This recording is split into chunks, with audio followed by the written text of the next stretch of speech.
Let's see how we can help Sean create some basic charts in Excel so that he can impress his manager and his team members. You can find the charting tools under the Insert tab in the ribbon. Let's start with pie charts. The easiest way to create a chart is by selecting your data first. Highlight the data, including the heading, as well as the data and the headings of the different quarters. Now click on the pie chart icon. Let's do 2D charts. Click on pie. And now you've got a quick and impactful way that summarizes how Anya Zhang performed across the different quarters. You don't need to highlight data that appears in rows to create a pie chart. You can also create a pie chart by highlighting data in columns. Let's say we want to see how the different account managers performed relatively in quarter 1. Highlight all the data, including the headings.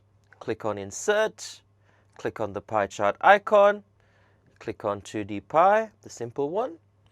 And now you have a quick pie chart that shows you how the different account managers performed relatively during quarter 1.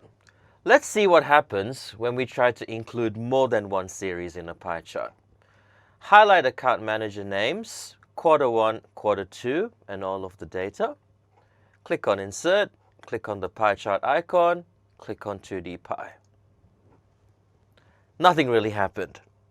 This is because a pie chart can only include a single series of data. So, if you want to compare different series, as well as see the absolute numbers and not the relative size of these numbers, a column chart is a great way to summarize the data for you. So let's say we want to create a column chart for account managers across 2 quarters. Highlight all the data, click on Insert, now click on the column chart icon. We'll choose 2D column. Look at that. So it's a great way to compare your data across the different account managers as well as across the different quarters.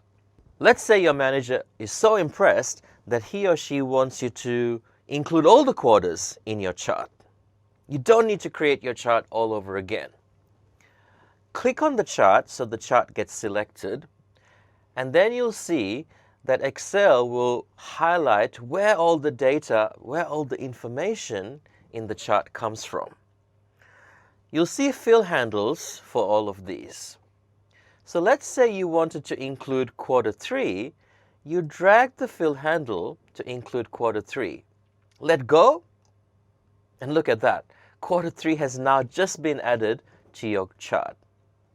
Guess what? If you drag the fill handle even further to include quarter 4, look at that. You've got yellow columns now appearing, which represent quarter 4. So a column chart is a great way to not only compare the performance of the different account managers, but also you can compare different series for each account manager and compare the quarters for each account manager as well. The third essential chart that you need to know is a line chart. A line chart is for time series data. Let's say we want to see a trend in Anya Zhang's performance across the different quarters. Highlight the heading as well as Anya Zhang's name, the headings for the quarters as well as the data. Click on Insert, go to Charts, and now click on Line Chart. And let's click on the first icon. This chart shows you Anya Zhang's performance as a trend over time. The horizontal axis, sometimes called the x-axis, represents the different quarters. The vertical axis, sometimes called the y-axis, represents the sales. You can see that the sales began to pick up from quarter 1 to quarter 2 and a big jump to quarter 3, and then there was a decrease in sales in quarter 4. It's not that impactful a graph to impress anyone because there are only 4 time periods in this graph. We'll need a much longer time series to see the impact that a line chart can give you. Fortunately, Sean's been able to get the monthly sales figures from the sales department. Click on the last tab, Monthly Sales. The sales department has helped Sean now and given him the total sales for every month. As you can see, February 2013, March 2013, and so on. To create a line chart, select all of this data. I've selected the headings, as well as the months, as well as the actual sales. Click on Insert, click on the line chart icon, and the most essential line chart is the first icon under 2D line. Click on that, and now you have a line chart that represents the trends in your data. Again, the horizontal axis represents the time period, and the vertical axis represents the total sales. It's a great way to see how your sales have been trending over time.